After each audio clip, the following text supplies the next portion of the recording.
Magluluto ngayon ng papayang ginataan. Meron tayong ayan, fresh gata. At meron tayong sibuyas, bawang, at siling berde. Siyempre, itong ilalagay natin pang malakasan nating leftover natin na piniritong isda. Yan. So, hinimay-himay na natin. So, ready na tayong maghiwa ng ating papaya. So, isang papaya lang ang gagawin natin. Kasi isa lang yung sinusungkit ko. So, dalawa naman yung nasungkit ko. So, isa lang muna. Ayan. So, ayan, naghiwa muna tayo ng ating sibuyas. Sibuyas na puti. Tumubo na siya ng mamshi, mga mariko. Ayan. So, kaya lang natin ng pagganyan kahit anong klaseng hiwa, basta nahiwa siya. Ayan. Kasi madudurog din naman yan pag ito ay ginisa na. Sama na natin itong dahon ng sibuyas. Ayan.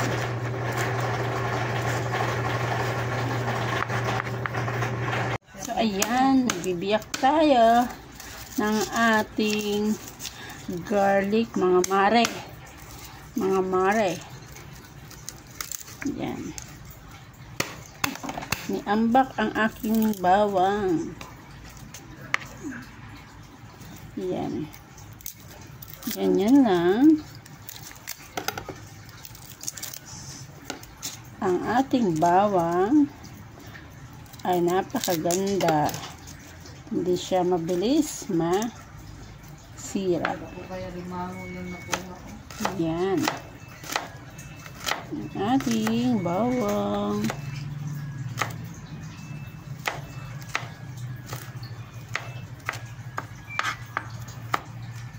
So, ay hiwa na rin natin ng pa-slanting. Ganito lang mga mare. Mga mamsi, mga lodi. Ayan, ganyan lang.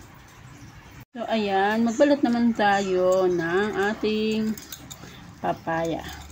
Mahirap tong peeler nito. Ganyan lang siya. Matalim, sobrang talim ang peeler. Ayan. Kakatakot. Ganyan lang siya mga mare.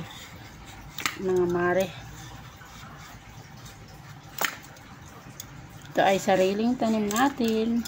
Kaya fresh natin siyang makakain. Ang ating papaya. Bibigyan na natin ang ating papaya.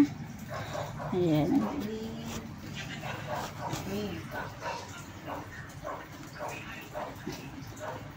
Purol ang ating yan. Bukas na natin. Kailangan natin ang langganang lalagyan ng buto. So, ayan. Tanggalin na natin. Para dire-diretso ang hiwa natin ito.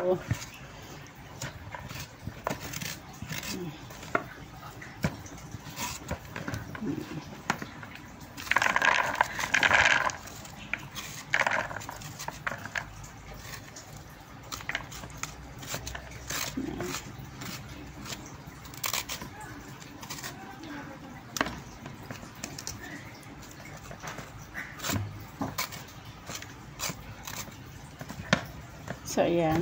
Pwede na siya hiwain.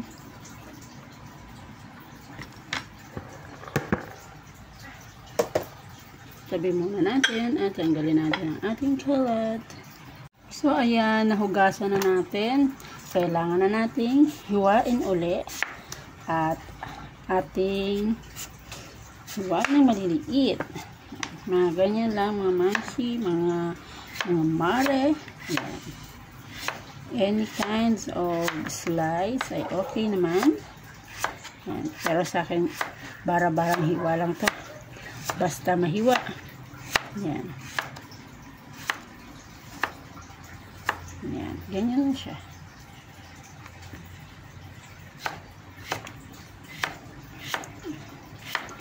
ito ay gagataan lang natin ng fresh coco mama gata. Pero gigisahin muna natin to bago natin siya gataan. So, ayan na, nahiwa na natin lahat. Ready na tayong maggisa-gisa ng ating papaya. Ayan, naglagay na tayo ng bawang, sibuyas. Ayan na nga, ilagay na natin ang ating hiniwang papaya. Yan, napakasarap at masustansya siya. At ayan, tanggalin muna natin ito. Mamaya pa ito.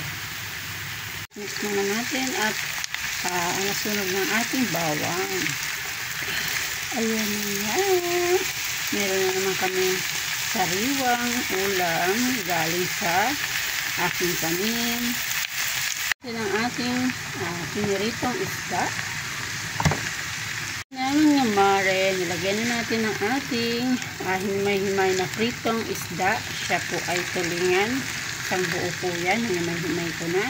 So, mag-a-add na tayo ng ating magic sarap. Konti-konti lang. Salt. Yan. Ng ating siling green.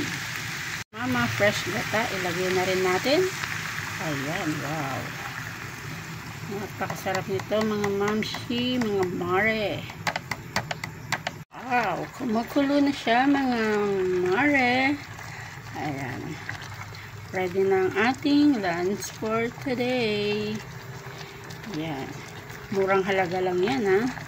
Pirit lang yan. Leftover na pritong isda. At saka meron tayong tanim na papaya at dahon ng sili. Okay na ang ating tanghalian. Ready to eat na po. So ilalagay natin ang ating dahon ng sili para may design. Diba? Ayan. Organics. Lahat po ng ating gulay ngayon ay organic. Yeah. Hindi na kailangan bilhin sa palengke. Basta masipag ka lang. Marami ka na makakain na gulay. Habang hindi pa nilalagyan ng bahay, ang mga lote nila. So, taniman muna natin. Ayan. Ang dami ko ng kwento. So, ayan. Luto ng ating ginataang papaya. I hope nag-enjoy po kayo mga mare. Yan. Thank you for watching. Magandang buhay.